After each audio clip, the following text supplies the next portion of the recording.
नमस्कार। मैं डॉक्टर मनमोहन सेन, सह आचार्य संस्कृत, राजकीय महाविद्यालय बहरोड।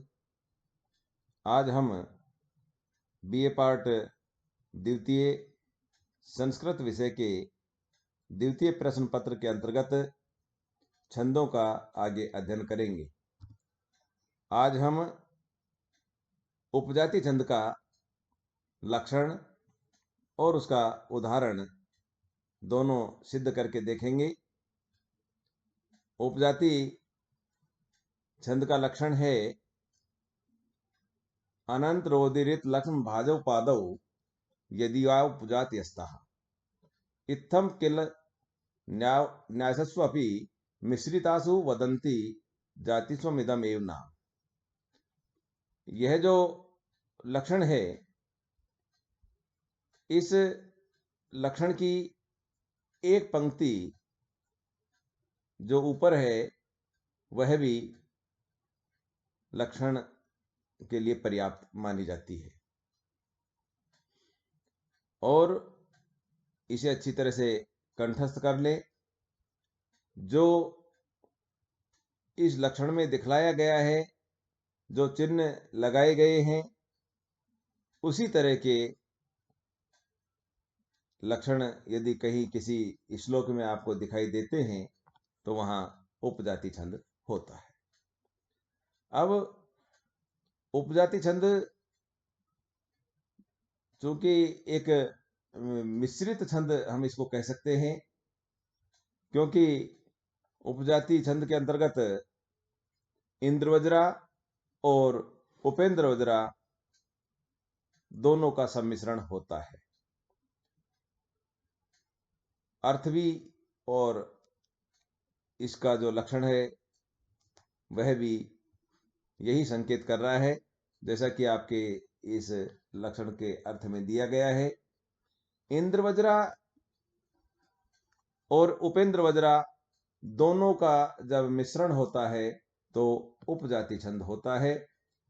पहले के व्याख्यानों में आपको बतलाया गया, इंद्रवज्रा छंद समझाया गया, उपेंद्रवज्रा छंद भी समझाया गया, और एक बार पुनः उसे रिपीट करते हैं। इंद्रवज्रा छंद में क्रमशः तगण तगण जगण और अंत में दो गुरु वर्ण होते हैं। अच्छी तरह से देख लें, इंद्रवज्रा में दो तगण, एक जगण और अंत में दो गुरु। इस क्रम से एक चरण में 11 वर्ण होते हैं। उसी तरह से उपेंद्रवज्रा छंद में भी एक चरण में 11 ही वर्ण होते हैं, लेकिन उनका जो क्रम होता है वो जगण तगण जगण और अंत में दो गुरु, इस क्रम से होता है। तो थोड़ा सा ही अंतर है कि वहां तगण तगण जगण, जबकि इंद्रवज्रा में तगण तगण जगण और अंत में दो गुरु, और उपेंद्रवज्रा में जगण तगण जगण और अंत में दो गुरु वर्ण होते हैं। वर्णों की संख्या प्रत्येक चरण में दोनों में बराबर होती है, 11 वर्ण होते हैं एक चरण में। और इन दोनों छंदों के मिश्रण से बनता है उपजाति छंद। इसके उपजाति छंद में ये आवश्यक नहीं है कि पहले इंद्रवज्रा आए किसी चरण में, तो इसमें किसी चरण में उपेंद्रवज्रा और किसी में इंद्रवज्रा छंद होता है। इसमें कोई क्रम निश्चित नहीं होता। इसके अनेक तरह के उदाहरण हो सकते हैं। कहीं पर एक चरण उपेंद्रवज्रा का है और 3 चरण इंद्रवज्रा के होंगे। कहीं पर 2 चरण इंद्रवज्रा के और 2 चरण उपेंद्रवज्रा के। कहीं पर 3 चरण इंद्रवज्रा के और 1 चरण उपेंद्रवज्रा का। कुल मिला के कहने का यह तात्पर्य हुआ कि 4 चरणों में से एक चरण भिन्न होगा, 3 चरण समान हो सकते हैं।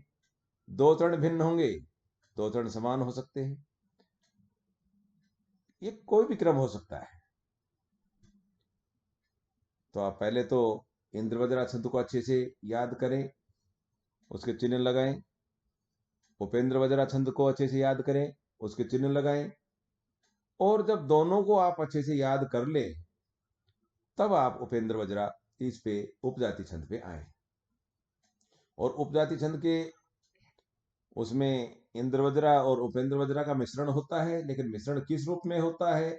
ऐसा नहीं है कि दो चरण उपेंद्र वज्रा के होंगे और दो चरण इंद्र वज्रा के होंगे तो ही उपजाति छंद होगा, ऐसा आवश्यक नहीं है। इंद्र वज्रा पहले होगा, उपेंद्र वज्रा पहले होगा, ऐसा भी कोई नियम नहीं है। उपेंद्र वज्रा भी प्रारंभ में हो सकता है, इंद्र वज्रा भी प्रारंभ में हो सकता है, या प्रथम द्वितीय तृतीय चरण में इंद्र वज्रा हो जाए, चौथे चरण में उपेंद्र वज्रा हो जाए, या प्रथम चरण में उपेंद्र वज्रा हो जाए, अन्य में 3 में इंद्र वज्रा हो जाए, तो कोई भी क्रम हो सकता है ये। ठीक है, इसको देखने के बाद में अब इसका जो लक्षण है, इसमें 3 जो चिन्ह लगा रखे हैं, देखिए अनंत, इसके अंतर्गत ये 3 वर्ण जब हैं तो लघु गुरु लघु, लघु गुरु लघु का जो यह समूह है, इसमें जगण का लक्षण है, जय भा ने, लघु गुरु लघु होता है। फिर दूसरा जो गण है, उसमें गुरु गुरु लघु इस प्रकार से है, ये 3 वर्णों का समूह, तो यह तारा जय, इस क्रम से ये तगण हुआ। अगले 3 वर्णों का जो समूह है वो फिर से जगण है, जय जय भान ने, लघु गुरु लघु, जब इन 3 वर्णों का समूह होता है तो वहां जगण होता है।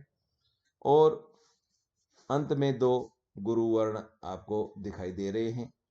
अब इन वर्णों को आप अच्छे से क्रम से गिन भी लें भले ही, तो आप देखेंगे, गिनती लगातार करेंगे, चाहे वो लघु है या गुरु है, सीधे गिनती करते चले जाएं। ये आपको देखिए कि 1 2 3 4 5 6 7 8 9 10 और 11, ठीक है, ये वर्ण आपको नजर आ रहे हैं। इसी तरह से ये जब जगण तगण जगण और अंत में 2 गुरु होते हैं तो उपेंद्र वज्रा छंद का चरण हुआ। ये किसका, कौन से चरण का हुआ? उपेंद्र वज्रा का हुआ। ऐसे ही अगला जो चरण है पादव, तो इसमें 3 वर्णों का जो समूह बनाएंगे, 3 वर्णों का, तो इसमें गुरु गुरु और लघु, तो क्या हुआ? तगण हुआ। फिर दूसरा देखिए 3 का वर्णों का समूह बनाएंगे, गुरु गुरु और लघु, तो ये तगण हुआ। और उससे आगे लघु गुरु लघु, 3 वर्णों का समूह है, ये जगण हुआ। और अंत में 2 गुरु वर्ण आपको नजर आ रहे हैं। ये जब आप लक्षण पे जाएंगे, इंद्र वज्रा छंद देखेंगे, तो इंद्र वज्रा में प्रारंभ में 2 तगण होते हैं, फिर जगण और अंत में 2 गुरु। ये भी वर्ण 11 ही हैं, अच्छी तरह से देख लें क्रम से, 1 2 3 4 5 6 7 8 9 10 और 11, ये 11 वर्ण है। ये इंद्र वज्रा छंद का चरण है। पहले वाला उपेंद्र वज्रा का था। ऐसे ही आप जब आप उदाहरण देखेंगे तो उदाहरण में भी आपको इसी तरह के लक्षण दिखाई देंगे। और उदाहरण यथासंभव हमें अभिज्ञान शाकुंतलम से ही लेना चाहिए। अभिज्ञान शाकुंतलम के दूसरे अंक का 7वां यह श्लोक है, और बहुत अच्छा श्लोक है, याद करने योग्य है। शम प्रधानेषु तपोधनेषु गूढ़म ही दहात्मकम अस्ति तेज है, स्पर्श अनुकूला इव सूर्य कांता तदन्य तेजो सभिभवात भवन्ति। कि शांति प्रधान तपस्वी जनों में गोपनीय दाहात्मक जला देने वाला तेज विद्यमान होता है, जिस प्रकार से सूर्यकांत जो मणि होती है वह वस्तुतः स्पर्श के योग्य ही होती है, शीतल ही होती है, लेकिन किसी दूसरे तेज से तिरस्कृत होकर के अपने तेज को प्रकट कर देती है। तो सूर्यकांत मणि है, जैसे कि नाम से स्पष्ट है, वह वैसे तो शीतल होती है, लेकिन वो अगर उसको सूर्य के प्रकाश में रखा जाए तो वह सूर्य के समान ही ताप देने लगती है। तो ये इस श्लोक का अर्थ था। अब आपको चूंकि इसमें कौन सा छंद है यह बतलाना है। आप लघु गुरु के चिन्ह को अच्छे से लगाएं। उदाहरण में 3-3 वर्णों का फिर समूह बनाएं। क्योंकि यहाँ लगाए हुए हैं, आप इसको समझ सकते हो। 3 वर्णों का जो समूह है, लघु गुरु लघु, 3 वर्णों का समूह हुआ तो ये जगण हुआ। फिर गुरु गुरु लघु, 3 वर्णों का समूह हुआ, यह तगण हुआ। फिर लघु गुरु लघु, 3 वर्णों का समूह हुआ, यह जगण हुआ। और अंत में 2 गुरु वर्ण आपको दिखाई दे रहे हैं। जब जगण तगण जगण और 2 गुरु इस क्रम से वर्ण आए, वहां उपेंद्र वज्रा छंद है।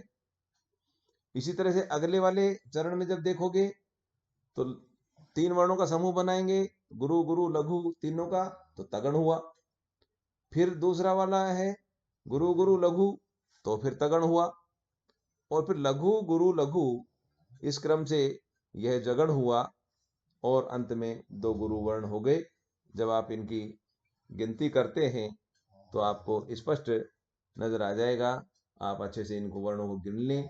एक चरण में 11 वर्ण होते हैं, लेकिन वो 11 वर्ण किस क्रम से होंगे वो आपको वहां देखना है कि वो इंद्र वज्रा छंद का चरण है या उपेंद्र वज्रा छंद का।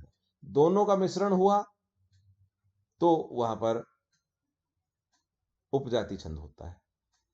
अब इसमें पहला जो चरण है, इसके जो 11 वर्ण आपको दिखाई दे रहे हैं, ये 11 वर्ण जो हैं जगण तगण जगण और 2 गुरु इस क्रम से हैं, तो उपेंद्र वज्रा छंद है। दूसरा चरण है, उसमें तगण तगण जगण और अंत में 2 गुरु, 11 ही वर्ण हैं, लेकिन यह उपेंद्र वज्रा, यह इंद्र वज्रा छंद का लक्षण है। तो एक चरण इंद्र वज्रा का, दूसरा चरण उपेंद्र वज्रा का। ऐसे ही जो तीसरा चरण है वह फिर इंद्र वज्रा का है, और चौथा चरण है वह उपेंद्र वज्रा का है। इंद्र वज्रा में प्रथम वर्ण गुरु होता है, उपेंद्र वज्रा में जो पहला वर्ण होता है वह लघु होता है। ये इनका मौलिक भेद है, उपेंद्र वज्रा और इंद्र वज्रा का। तो इन सब बातों को ध्यान में रखते हुए सावधानी पूर्वक आप इनके लघु गुरु के चिन्ह लगाएं, गणों के समूह बनाएं, वर्णों की गिनती करें और लक्षण को याद करें। लक्षण और उदाहरण को स्पष्ट रूप से सिद्ध करें, तब आपका कार्य पूर्ण माना जाएगा। धन्यवाद।